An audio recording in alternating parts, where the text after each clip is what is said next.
प्रचंड शब्द आतंकित लोके सुंदरगढ़ बणाई और कोईडा अंचल शुभिला प्रचंड शब्द लोके भयभीत हो घर बाहरी आसी आज 11:40 प्रचंड शब्द होता से केन्दुझर जिलार विभिन्न अंचल आज दिन प्राय 11:30 बेले प्रचंड शब्द होता दुई थर प्रचंड शब्द लोके आतंकित हो पड़ते ए शब्द प्राय 10 मिनिट धरी होता प्रचंड शब्द सहित लोके आकाश में धूआं देखा पाई।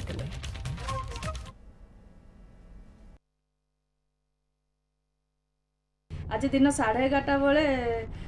प्रचंड शब्द शुभिला तो हठात मु ऊपर को देखला कि जानी पाले गोटे गरम गैस जमी गोटे सेकेंड देह भीतर को पलि आसला और छाती थरीगला पूरा देखला भाविली कौन गोटे कौन है ऊपर को देखला बेलू गोटे माने कौन सी इलेक्ट्रोनिक्स जिनस कि जान गला भाया देखला दुई लाइन धूआंमय चारिआडे जाता लोक भयभीत होता है। लेबर मैंने मोर कम करते किसी बुझीपारे आम भाविलु जेहेतु एटा खनि खदान एरिया कौटी पत्थर ब्लास्ट हो कि खनि कौटी ब्लास्ट हो कि एत जोर आवाज है मत कहली कि गुड़ी पाखे कौन कला एत गरम हावा है आ लुगापटा जहाँ पिंधुलु टिके हल्का भाव में उड़ीगला आ गोटे गरम गैसटा जोटा केमती गोटे देह को केमती करदेला सेटा माने भयंकर घर फर भी थरला भाया लगिला टिके आउटा कौन भी एपर्यंत आम जापारनु आकाश एमती कहीं आज घटला ये भयंकर जो शब्दटा से केमी घटला आम भी जापारे। विराट रोड उठे तो शब्द है हठात आकाश में दुकान मुझे दुकान बाहर की देखला बेलू धूआंमय होता पूरा आकाश बहुत जोर शब्द होता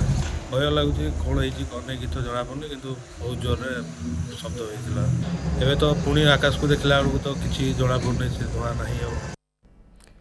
संतोष पति पटना प्रतिनिधि फोन लाइन आम सहित रोचे। संतोष जो मैंने प्रत्यक्षदर्शी रही जो मैंने अंगे निभेले से समय से 10 मिनिट समय को प्रतिक्रिया कहते जहाँ प्रतिक्रिया जानापी पाँच किसी तो गोटे घटना घटी किसी स्पष्टता बर्तमान सुधा आसी पारा